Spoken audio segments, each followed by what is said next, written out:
Aqui no Jornal da Manhã da Jovem Pan, agora a Vera Magalhães, com imagens também para você que nos acompanha pelo site da Jovem Pan e pelo YouTube. Vera, nós já falamos aqui que a PEC do teto dos gastos foi finalmente aprovada na comissão especial, mas para que vá ao plenário na segunda-feira, o governo não poderá descansar no fim de semana. Tem gente que vai trabalhar no fim de semana. Bom dia, Vera. Vera, sim. Agora sim, Vera. Tá me ouvindo? Agora sim, com o som. Vamos lá. Bom dia, Tiago, Joseval, Denise e todos os ouvintes da Jovem Pan. Exatamente, Tiago. Inclusive hoje o governo tem de garantir quórum em plena sexta-feira. É um quórum pequeno, tem que garantir que haja 51 deputados registrando presença na Câmara. Isso é importante por quê? Porque precisa cumprir um chamado interstício. Essa palavrinha é o prazo entre a votação na comissão e a votação em plenário. Então ele é exigido. Então o governo tem essa tarefinha para hoje, que diz que vai cumprir com folga, e no fim de semana tem um jantar no Palácio da Alvorada, em que Temer vai fazer de novo um agrado aos deputados, tentar conter as últimas rebeliões que haja na base e garantir a votação na segunda-feira. Eu falei agora de manhã com o presidente da Câmara, Rodrigo Maia. Ele minimizou episódios aí de rebelião na base e disse que o governo vai ter, Tiago, anota aí o placar, entre 350 e 360 votos na segunda-feira, em plena segunda, para aprovar essa proposta. São necessários 308. Ô Vera, aí os deputados estão de acordo com tudo isso ou estão negociando? Ah, Joseval, você sabe como é que é, né? Deputado não perde uma chance. O próprio Rodrigo Maia, ao minimizar essa rebelião na base, falou, você sabe como é deputado, aproveita as votações importantes para negociar aquilo que não está dando certo. Então tem muito deputado fazendo pressão para nomear aliados para cargos, para obter liberação de emendas e etc. O governo está atento às demandas, os partidos têm ministérios e têm os cargos em segundo e terceiro escalão desses ministérios, isso deve ser viabilizado, mas emendas eles estão dizendo que não vão liberar. Nesse caso, por quê? Porque é justamente uma emenda que tenta pôr ordem no fiscal. Se você começa a liberar emenda para votar isso daí, não vai fazer o menor sentido.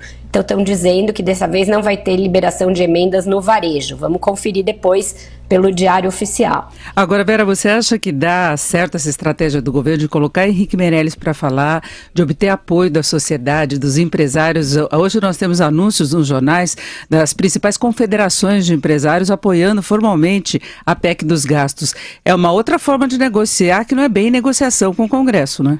É uma forma mais de pressão, né, Denise? Você tem toda a razão. Esses anúncios a que você se referiu, das confederações empresariais, eles são muito focados nos congressistas, né? Eles são anúncios de página inteira e chamam os congressistas à responsabilidade. Diz que eles terão a grandeza e a responsabilidade de aprovar a medida. Então é mais pressão que negociação.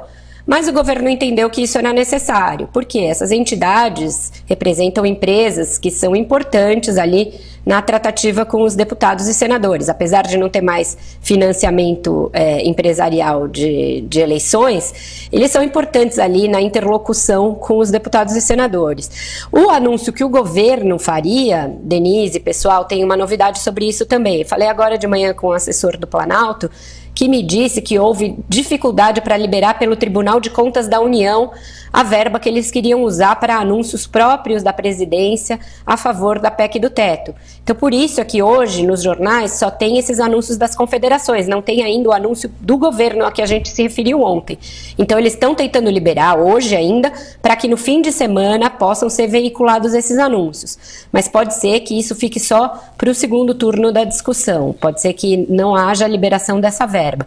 Tem também sobre a fala do Meirelles, a que a Denise se referiu. Foi uma fala muito curta, ela teve menos de 4 minutos. E ele procurou ser didático, procurou não falar em economês e usar aquela linguagem que a gente disse aqui ontem do orçamento doméstico para comparar o orçamento doméstico com o orçamento do governo. Ele disse que o governo vive a pior recessão da sua história. E a chave do pronunciamento dele para mim foi dizer que saúde e educação não terão cortes, Denise. Ele disse isso mais de uma vez, disse 2 vezes, porque esse é o ponto mais difícil ali de negociação da PEC.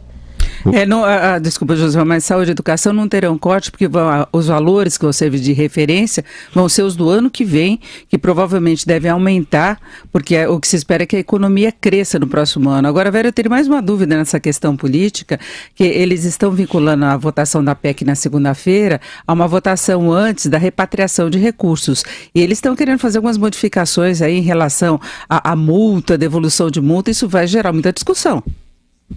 Pois é, esse é um projeto em que todo mundo está tentando enfiar um contrabando. Faz tempo já, né, Denise? Além dessa coisa do desconto na multa, que é a última novidade, já tentaram colocar político, já tentaram colocar anistia, já tentaram colocar de tudo ali e não colou. O governo está atento a isso, ele não quer que faça mudanças que desvirtuem o projeto e que descaracterizem totalmente.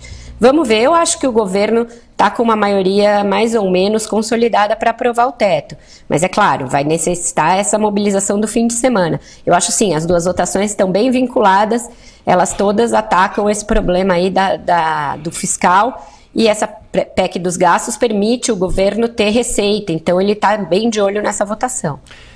Vera Magalhães, bom trabalho para você. Não, eu tenho uma pergunta, o Josival ainda quer fazer o fechamento de ouro, viu, Vera? Ô Vera, só quero saber como é que você fala com tanta gente em Brasília se eu não consigo falar com a minha casa. Eu ligo lá e diz que o telefone não existe. Você tem muito celular ou muito assessor?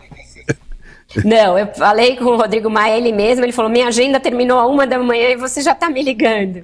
E eu falei com um assessor do Palácio que estava fazendo a sua caminhada matinal e falou bem ofegante, Josival, a gente tem que ser meio cara de pau de vez em quando, né? Senão eu vou trazer notícia velha aqui para o Jornal da Manhã e o ouvinte não merece. Faz parte, e o rádio é de manhã, o rádio acorda cedo, né, Vera? É isso aí, eu ligo pro pessoal e já falo, vambora, vambora. É isso aí. Até já, Vera. Tchau, gente, até já.